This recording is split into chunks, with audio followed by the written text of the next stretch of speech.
So here we're cleaning everything and sanitizing everything to make sure it's ready to go for brew day. This is iota 4, what Tim uses. It's sanitizing the carboy. Here we're checking the water to get it up to strike temperature before we bring it outside to put it in the mash tun.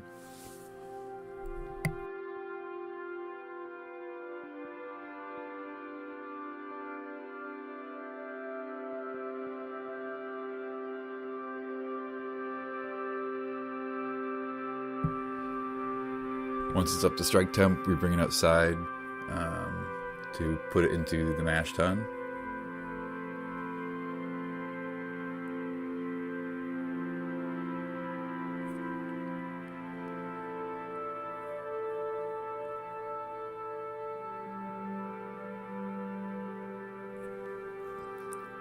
Once we bring all the water out, we start to mash in. Start it out kind of slow, just to make sure we didn't get any dough balls.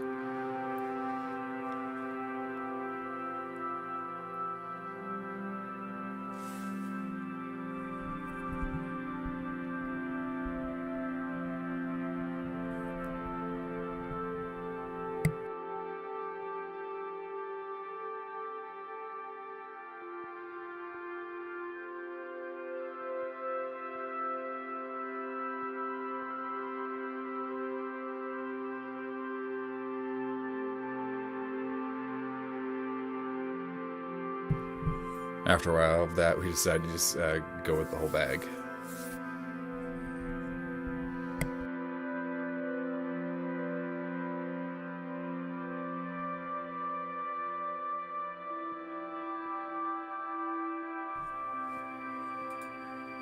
So here we're checking the mash temp. We're shooting for 153, and I think we hit 151, so pretty close.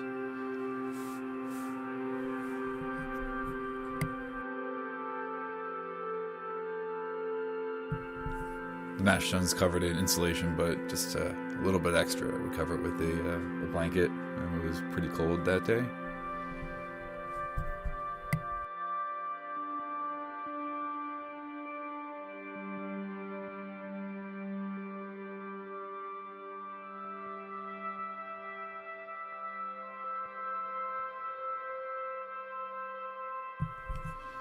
Here we're setting up Tim's rims coil. Excuse me. It's a tube that we can recirculate the wort through with a heating element in it. The box at the top is a control for the pump and the heating element.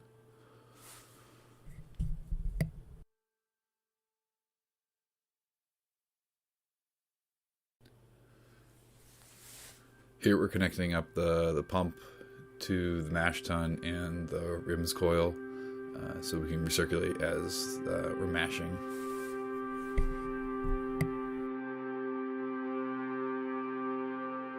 At the end of the mash, we do an iodine test to make sure all the starches were converted, and they were.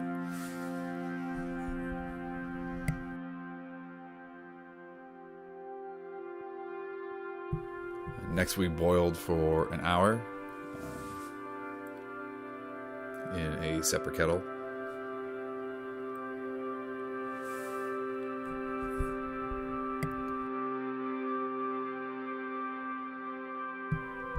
Once the boil was over, we used a wort chiller, the circular copper tubing that's in there, to cool down the wort as fast as possible.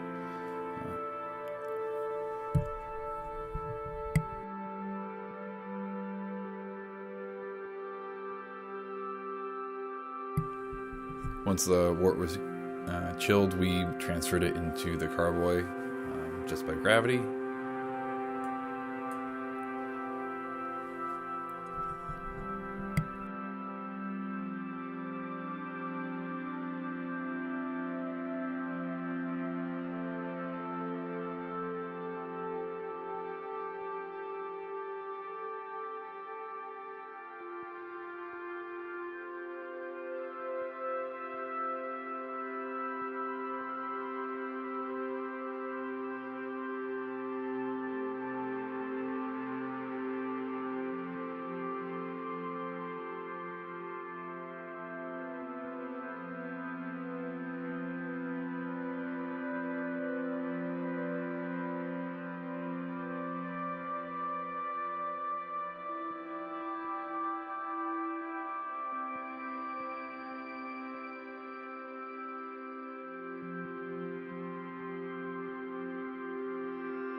while we were mashing in, we pitched the yeast into a little bit of wort to get it all bloomed. And here we're pitching the yeast into the wort after we brought it in, after it was chilled.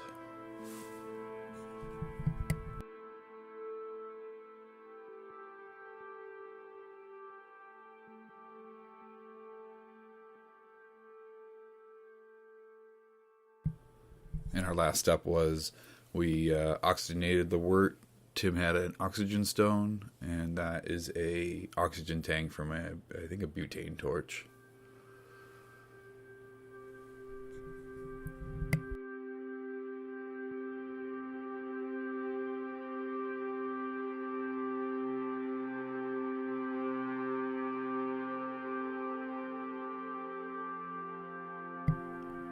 You can see a lot of bubbles coming up. It does a great job, much better than just shaking the wort around.